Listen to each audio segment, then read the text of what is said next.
everybody. Welcome back again to a little Austin Sports Weekend, Do you want to get the stinker of the week out of the way? We have a stinker of the week in week 0, and I got mad watching this. We got a dumpster fire in week 0. Stanford. First of all, we're going to cover a little college football here. Yes. We're going to cover the top 15 teams, their games, and just run over them and tell you what we think about them. But we do, like we said, we told you, we're going to bring back the dumpster fire of the week. We thought we were going to wait until week 1 to have a dumpster fire. But there was one waiting there for was us one in week 0. in week 0, a dumpster fire. Stanford. Their clock management was absolutely abysmal. You're losing in the second half by a small margin. Hawaii had the ball with like 2 minutes left. And how many timeouts did Stanford call to save the clock? 0 until None. No timeouts. Stanford, with 3 seconds left, still had 3 timeouts. I thought I was done with this garbage. They This called bad clock management. They called their first timeout to ice the kicker, which didn't work, and they lost the game. That's why Frank Reich. That's why you got booted from the NFL. You can't manage the clock. That was pretty bad. You never take 2 timeouts when you're losing in your pocket to the locker room. It's malpractice. I don't know. It's coaching malpractice. How about the play calls before they punted it back to?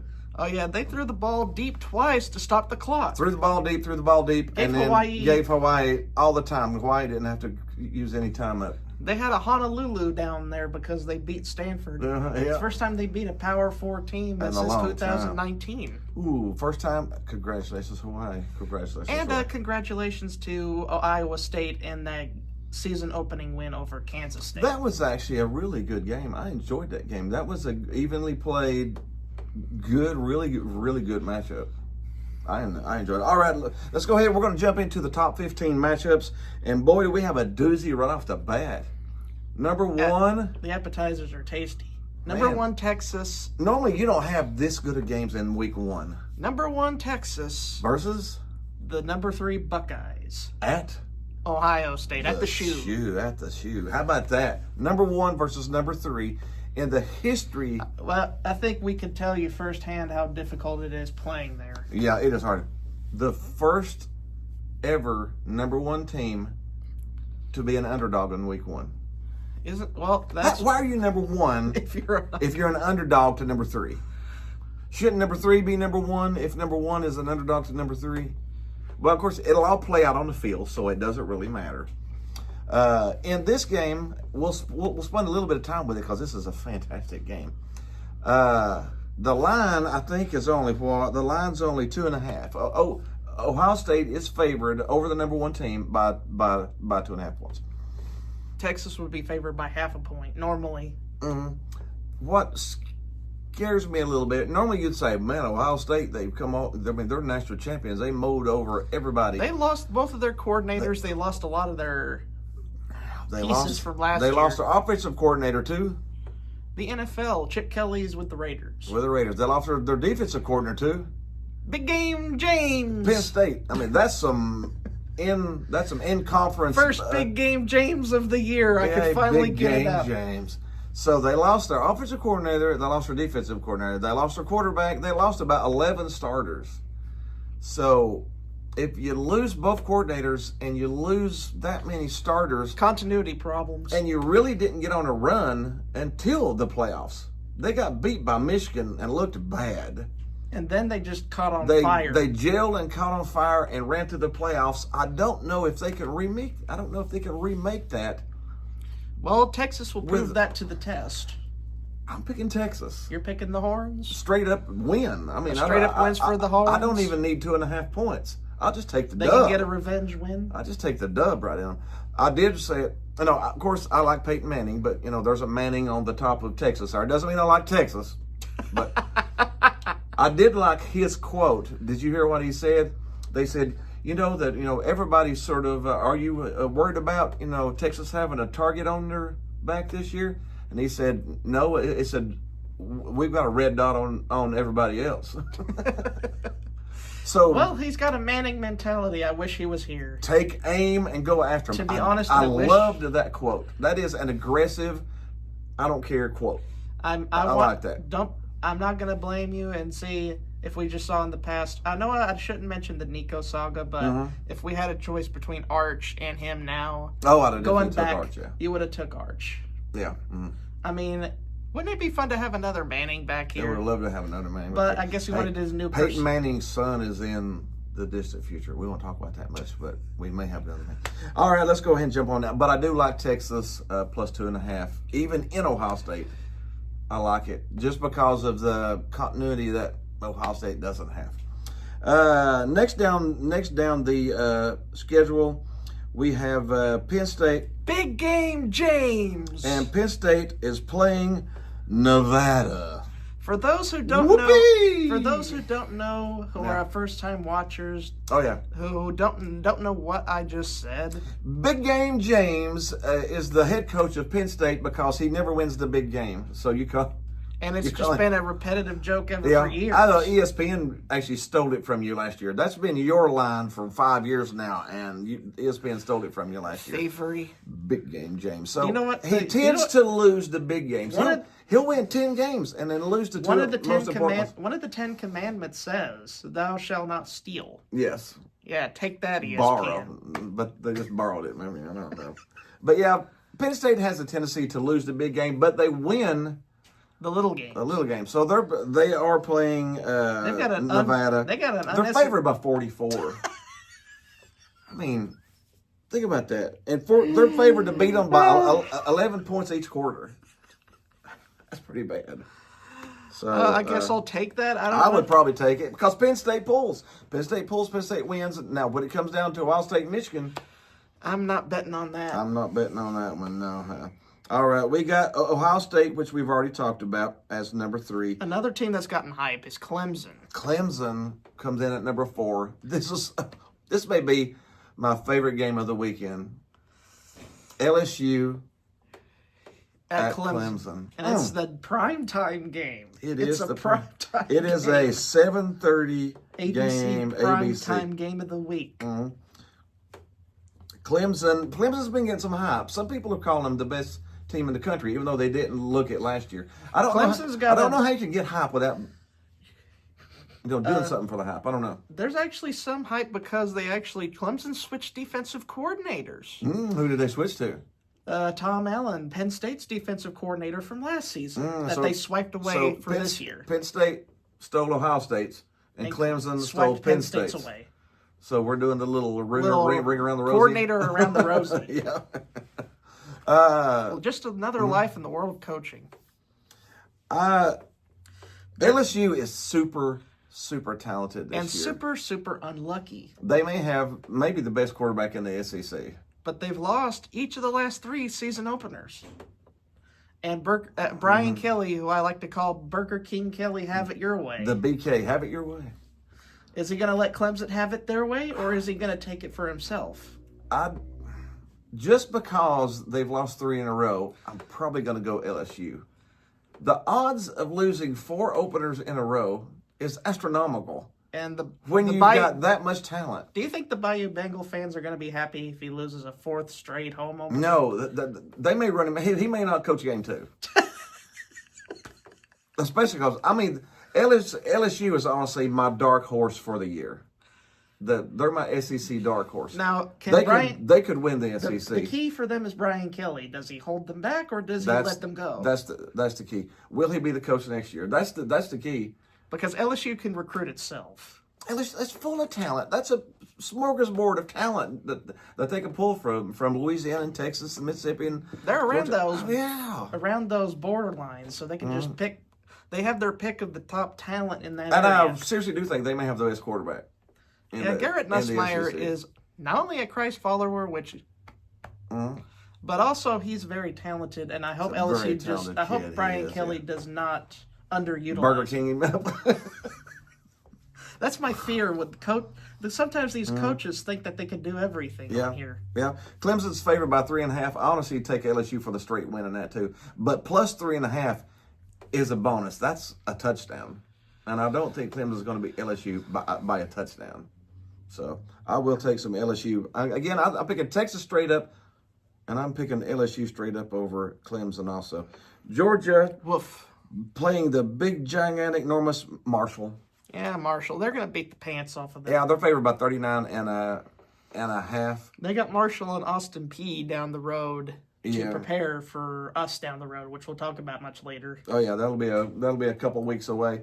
They'll beat the doors off of Marshall. 39 and a half. The only thing, I don't trust Georgia's offense as much as I used to trust it. They led the NCAA in drops, their receivers, so they got to catch the ball. Their offensive coordinator through the 2 national championships is now the offensive coordinator for the Ravens. That's Lamar Jackson's offensive coordinator. That's why they looked so good during those 2 championship runs. And the new offensive coordinator, who is Mike Bobo. I don't trust Bobo as quite as much as. He has a fun coordinator name, doesn't he? Yeah, Mike Bobo. If you don't watch it, he'll be Bobo the hobo. He'll be right on down the highway. If he don't do something offensively for Georgia, they won't keep up that up. They won't keep it up for too long. Let's move on. Let's move on. All right, but I am picking Georgia. But I am a little afraid of their offense. We'll just have to see how they turn out there. Man, look at the good games. Notre Dame, number 6, is at number 10. Miami. My goodness.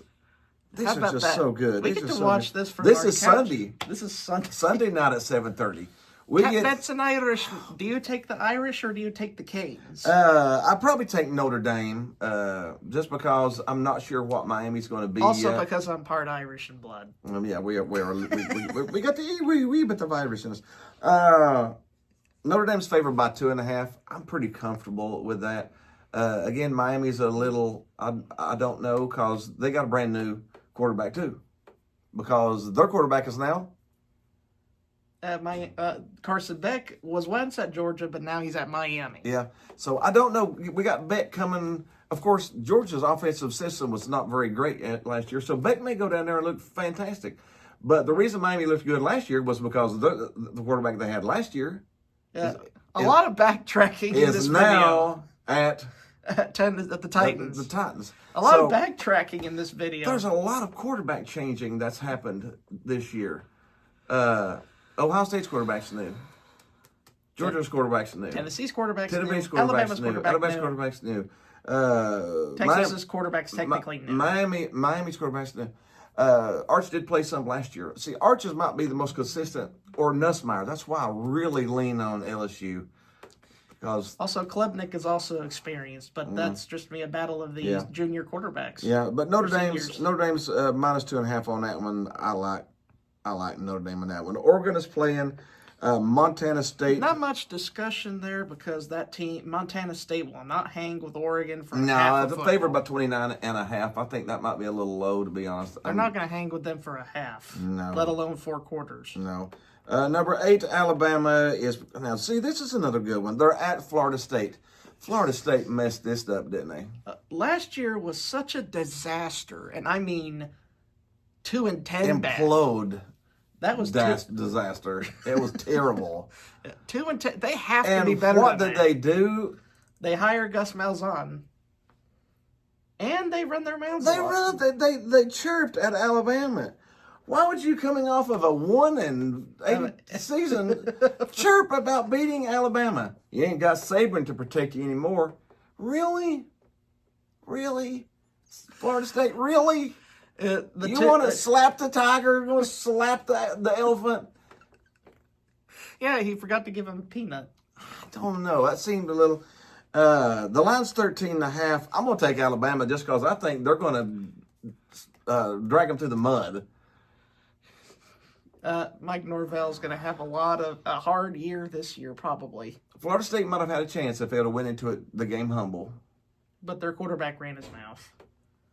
And that's what you don't need. No, you don't do that again. I don't care who's coaching Alabama. You don't do that with Alabama. Alabama still got 4- and 5-star talent across the board. So you got, no. I'm definitely taking Alabama in that one. And again, we've already talked about LSU. And we've already talked about Miami. Number 11 is Arizona State playing North Arizona, so that's a gimme. That's pretty much another gimme. Sun Devils will take them to the woodshed. 28.5 point. Honestly, think they cover that pretty easily there too. Number 12 is Illinois. We got some strange teams up here in the top 15. The Illinois Fighting Illini. but I'm also trying to think of the Fighting Bielemas. The Fighting Brett Bielemas. This is one of the biggest lines of the week as far as the top 15. They're favored by 45.5. Not much to discuss here. Will Illinois have that much offense? 45.5. But Brett Bielema, we know what Brett Bielema does. They've got them giving up 18. I don't know. That's a lot of points. 45.5 is a lot of points. I don't know enough about Illinois to say much about that one. But you do know plenty about the next team coming up. South Carolina is top 15.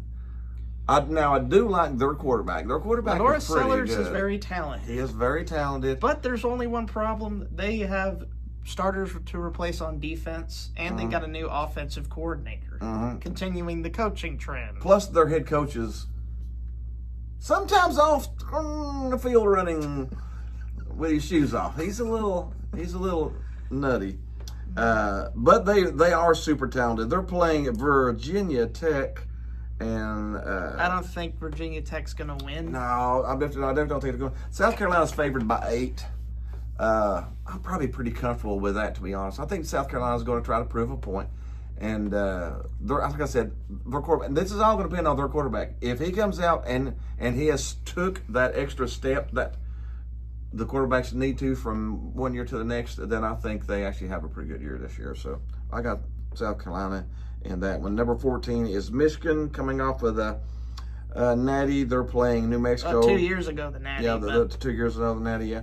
34.5 points. I think Michigan covers. Yeah, that too. And then we will round out the top 15 just with like a traditional rival. The Florida Gators.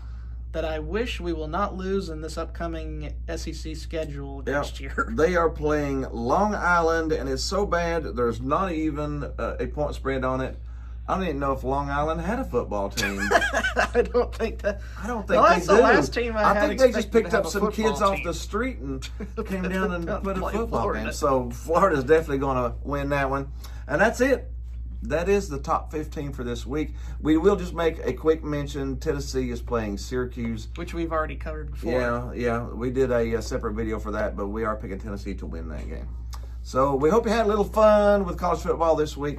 Next week we'll recap the wins and losses, and then we'll talk about the games coming up after. And maybe bring Marty the dumpster fire with us. We'll bring Marty the dumpster fire. What do you think we're going to have Marty this week? And then all of a sudden we smell some dumpster burning. And then Stanford with their awful clock management. All right, we hope you had a little fun with us. Be sure and check us out. We do a little Tennessee video. We'll do a little NFL video, and we always love to our college football. So be sure and check us out. See you next week.